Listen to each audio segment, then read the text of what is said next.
সূরা ইয়াসিন। বিসমিল্লাহির রহমানির রহিম। রহমান রহিম আল্লাহ তাআলার নামে। ইয়াসিন। এ জ্ঞানগর্ভ কোরআনের শপথ। তুমি অবশ্যই রাসূলদের একজন। নিঃসন্দেহে তুমি সরল পথের উপর প্রতিষ্ঠিত রয়েছ। পরাক্রমশালী ও পরম দয়ালু আল্লাহ তাআলার কাছ থেকেই এ কোরআনের অবতরণ, যাতে করে এর মাধ্যমে তুমি এমন একটি জাতির লোকদের সতর্ক করে দিতে পারো যাদের বাপ দাদাদের ঠিক এভাবে সতর্ক করা হয়নি, ফলে তারা গাফেল হয়ে রয়েছে। তাদের অধিকাংশ লোকের উপরই আল্লাহ তাআলার শাস্তি বিধান অবধারিত হয়ে গেছে, তাই তারা কখনো ঈমান আনবে না। ওদের গলদেশ সমূহে মোটা মোটা বেড়ি পরিয়ে দিয়েছি, যা ওদের চিবুক পর্যন্ত ঢেকে দিয়েছে, ফলে তারা ঊর্ধ্বমুখী হয়ে আছে। আমি তাদের সামনে পেছনে জাহেলিয়াতের প্রাচীর দাঁড় করিয়ে দিয়েছি এবং তাদের দৃষ্টি ঢেকে দিয়েছি, ফলে তারা কিছুই দেখতে পায় না।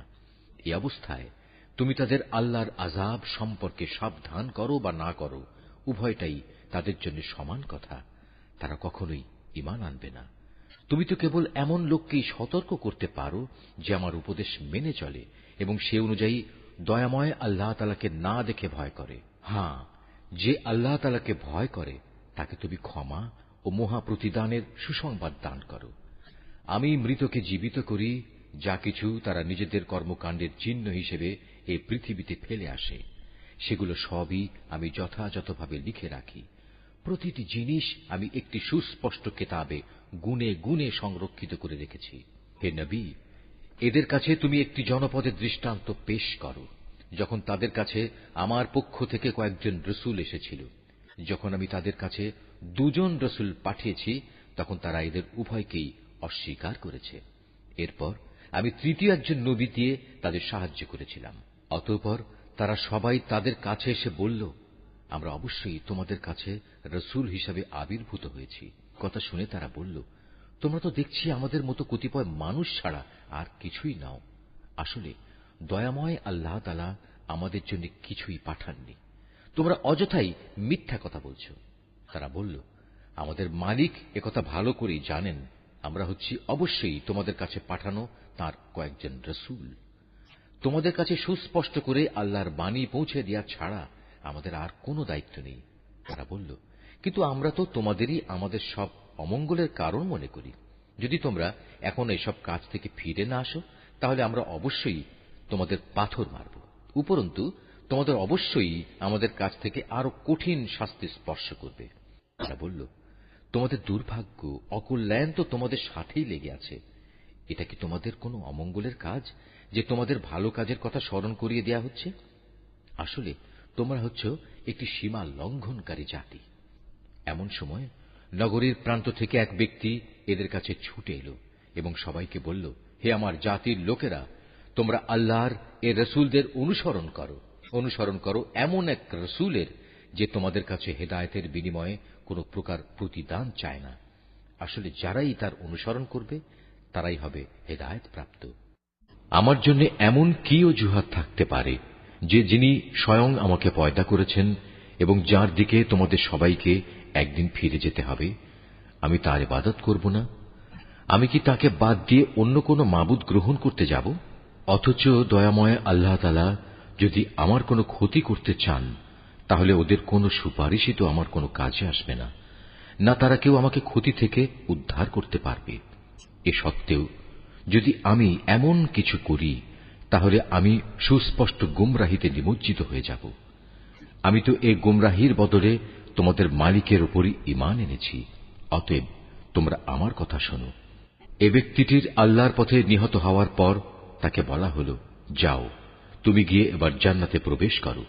সেখানে গিয়ে জান্নাতের নিয়ামত দেখে সে বলল, আফসোস, যদি আমার জাতি এ কথাটা জানতে পারত। আমার মালিক আমাকে মাফ করে দিয়েছেন এবং আমাকে তিনি সম্মানিত মানুষদের দলে শামিল করে নিয়েছেন। তার হত্যাকাণ্ডের পর তাদের শায়েস্তা করার জন্য আমি তার জাতির উপর আসমান থেকে কোনো বাহিনী পাঠাইনি, না এ ক্ষুদ্র কীটদের শাস্তি দেওয়ার জন্য আমার তেমন কোনো বাহিনী পাঠানোর প্রয়োজন ছিল। আমি যা করেছি তা ছিল একটি মাত্র বিকট গর্জন, তাতেই ওরা সবাই নিথর নিস্তব্ধ হয়ে গেল। বড়ই আফসোস এমন সব বান্দাদের উপর, তাদের কাছে এমন একজন রসুলও আসেনি যাদের তারা ঠাট্টা বিদ্রুপ করেনি। তারা কি এই বিষয়টি লক্ষ্য করেনি যে তাদের আগে আমি কত জাতিকে বিনাশ করে দিয়েছি, যারা কোনোদিনই আর তাদের দিকে ফিরে আসবে না, বরং তাদের সবাইকে একদিন আমার সামনে এনে জড়ো করা হবে। তাদের শিক্ষার জন্য আমার কুদরতের একটি নিদর্শন হচ্ছে এই মৃত জমিন, যাকে আমি আসমান থেকে পানি বর্ষণ করে জীবন দান করি এবং তা থেকে শস্য দানা বের করে আনি। তা থেকেই তারা নিজ নিজ অংশ ভক্ষণ করে। আমি তাতে আরো সৃষ্টি করি নানা প্রকার খেজুর ও আঙুরের বাগান, উদ্ভাবন করি অসংখ্য নদী নালার প্রস্রবণ, যাতে করে তারা এর ফলমূল উপভোগ করতে পারে। আসলে এগুলোর কোনোটাই তো তাদের হাতের সৃষ্টি নয়। এত সত্ত্বেও কি তারা কৃতজ্ঞতা আদায় করবে না? পবিত্র ও মহান সে সত্তা, যিনি সব কিছুকে জোড়ায় জোড়ায় পয়দা করেছেন, চাই তা জমিনের উৎপন্ন উদ্ভিদ থেকে হোক কিংবা হোক স্বয়ং তাদের নিজেদের থেকে, অথবা এমন সব সৃষ্টি থেকে হোক যাদের সম্পর্কে মানুষ এখনো আদৌ কিছু জানেই না। তাদের জন্য আমার আরেকটি নিদর্শন হচ্ছে এই রাত। আমি তা থেকে দিনকে অপসারিত করি, ফলে এরা সবাই একসময় অন্ধকারে আচ্ছন্ন হয়ে পড়ে। সূর্য তার জন্য নির্ধারিত সুনির্দিষ্ট গণ্ডির মাঝে আবর্তন করে। এটা হচ্ছে মহাপরাক্রমশালী সর্বজ্ঞ আল্লাহ তাআলারই সুনির্ধারিত নিয়ন্ত্রণ ব্যবস্থা। আরও রয়েছে চাঁদ, তার জন্য আমি বিভিন্ন কক্ষ নির্ধারণ করেছি। কক্ষ পরিক্রমণের সময় ছোট হতে হতে তা একসময় এমন ক্ষীণ হয়ে পড়ে যেন তা পুরনো খেজুরের একটি পাতলা ডাল। সূর্যের এ ক্ষমতা নেই যে সে চাঁদকে নাগালের মাঝে পাবে, না রাত দিনকে ডিঙিয়ে আগে চলে যেতে পারবে। মূলত চাঁদ, সূরজ সহ এরা প্রত্যেকেই শূন্য লোকে সাঁতার কেটে চলেছে। তাদের জন্য আরেকটি নিদর্শন হচ্ছে, আমি তাদের বংশধরদের এক সময়ে একটি ভরা নৌযানে আরোহণ করিয়েছিলাম। তাদের নিজেদের জন্য সে নৌকার মতো যানবাহন আমি সৃষ্টি করেছিলাম, যাতে মাল সম্পদ সহ তারা আরোহণ করছে। অথচ আমি চাইলে মাল সামানা সহ এদের সবাইকে ডুবিয়ে দিতে পারি। সে অবস্থায় তাদের ফরিয়াদ শোনার মতো কেউই থাকবে না, না এদের তখন উদ্ধার করা হবে। হ্যাঁ, একমাত্র আমার অনুগ্রহই ছিল যা তাদের নিজ নিজ মঞ্জিলে পৌঁছে দিয়েছিল, এবং এটা ছিল এক সুনির্দিষ্ট কাল পর্যন্ত এ বৈষয়িক সম্পদ উপভোগ করার সুযোগ। যখন তাদের বলা হয়, তোমরা তোমাদের সামনে যে আযাব রয়েছে তাকে ভয় করো, ভয় করো যা কিছু পেছনে আছে তাকেও, আশা করা যায় তোমাদের উপর দয়া করা হবে। তাদের মালিকের নিদর্শন সমূহ থেকে তাদের কাছে এমন কোন নিদর্শন আসেনি যা থেকে তারা মুখ ফিরিয়ে নেয়নি। এমনি ভাবে যখন তাদের বলা হয়, আল্লাহ তাআলা তোমাদের যে জীবনোপকরণ দিয়েছেন তা থেকে কিছু অংশ অন্যদের জন্য ব্যয় করো, তখন এ কাফেররা ঈমানদারদের বলে, আমরা কেন তাদের খাওয়াতে যাব যাদের আল্লাহ তাআলা ইচ্ছে করলে নিজেই খাবার দিতে পারতেন।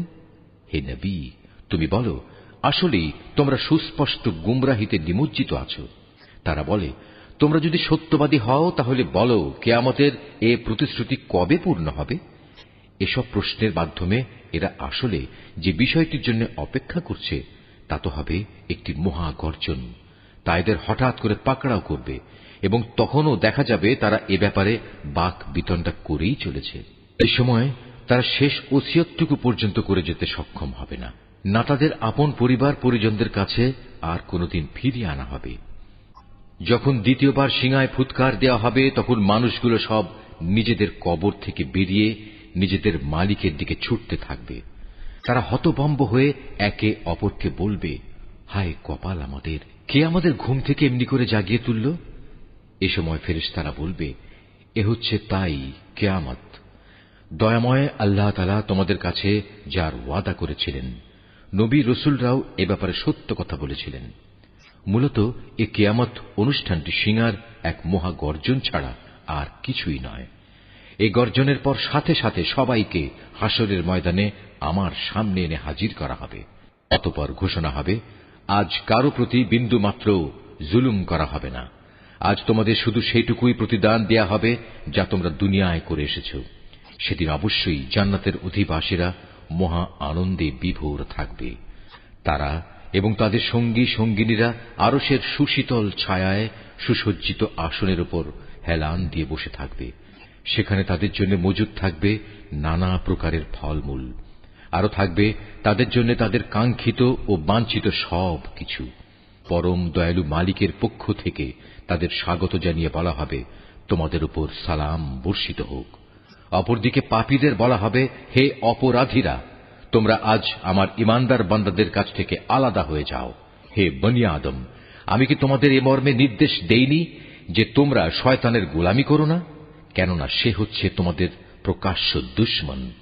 আমি কি তোমাদের একথা বলিনি তোমরা শুধু আমারই ইবাদত করো? কেননা এটি হচ্ছে সহজ সরল পথ। আর শয়তান, সে তো তোমাদের আগেও অনেক লোককে এভাবে পথভ্রষ্ট করে দিয়েছিল, তা দেখেও কি তোমরা বুঝতে পারলে না? হ্যাঁ, এ হচ্ছে সেই জাহান্নাম যার ওয়াদা তোমাদের সাথে বারবার করা হয়েছিল।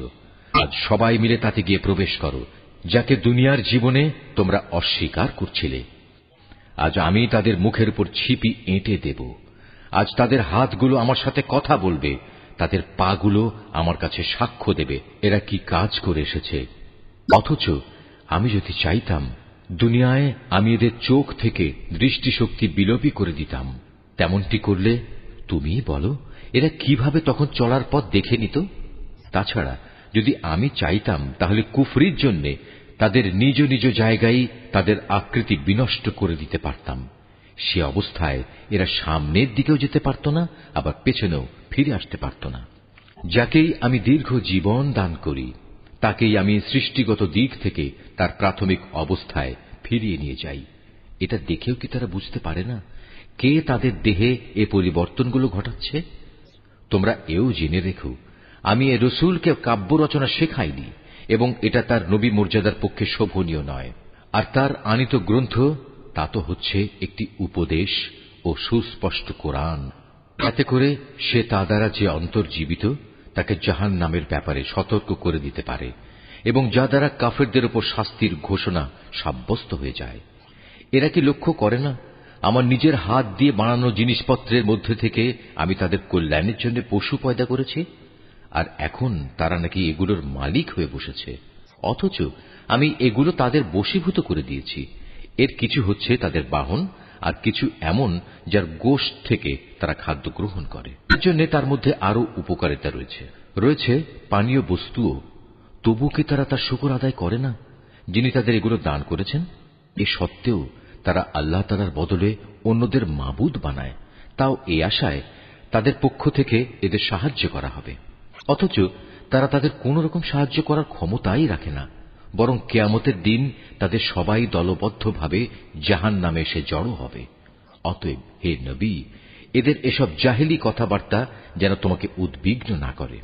অবশ্যই আমি জানি যা কিছু এরা গোপন করে এবং যা কিছু প্রকাশ্যে বলে বেড়ায়। এ মানুষগুলো কি দেখে না আমি তাদের একটি ক্ষুদ্র শুক্র কীট থেকে পয়দা করেছি? অথচ সৃষ্টি হতে না হতেই ক্ষুদ্র কীটের সে মানুষটি আমার সৃষ্টির ব্যাপারে খোলাখুলি বিতণ্ডাকারী হয়ে পড়ল। সে আমার সৃষ্টি ক্ষমতা সম্পর্কে নানা কথা রচনা করতে শুরু করল, এবং একসময় সে লোকটি তার নিজ সৃষ্টি কৌশলী ভুলে গেল। সে বলল, কে মানুষের এ হাড় পুনরায় জীবিত করবে যখন তা পচে গলে যাবে? হে নবী, তুমি এদের বলো, হ্যাঁ, তাতে প্রাণ সঞ্চার তিনিই করবেন যিনি প্রথমবার এতে জীবন দিয়েছিলেন, এবং তিনি সমস্ত কিছুর সৃষ্টি কৌশল সম্পর্কে সম্যক অবগত রয়েছেন। তিনি তোমাদের জন্য সবুজ সতেজ বৃক্ষ থেকে আগুন উৎপাদন প্রক্রিয়া সম্পন্ন করেছেন, এবং তা দ্বারাই তোমরা আজ আগুন জ্বালাচ্ছ। যিনি নিজের ক্ষমতা বলে একবার আকাশমণ্ডল ও জমিন সৃষ্টি করেছেন, তিনি কি পুনরায় তাদেরই মতো কিছু সৃষ্টি করতে সক্ষম নন? হ্যাঁ, নিশ্চয়ই তিনি মহাস্রষ্টা ও সর্বজ্ঞ। তিনি যখন কিছু একটা সৃষ্টি করতে ইচ্ছা করেন, তখন কেবল এটুকুই বলেন, হও, অতঃপর তা সাথে সাথে তৈরি হয়ে যায়। অতএব পবিত্র ও মহান সে আল্লাহ তাআলা, যিনি প্রত্যেক বিষয়ের উপর সার্বভৌম ক্ষমতার একচ্ছত্র মালিক, এবং তাঁর কাছেই একদিন তোমাদের সবাইকে ফিরে যেতে হবে।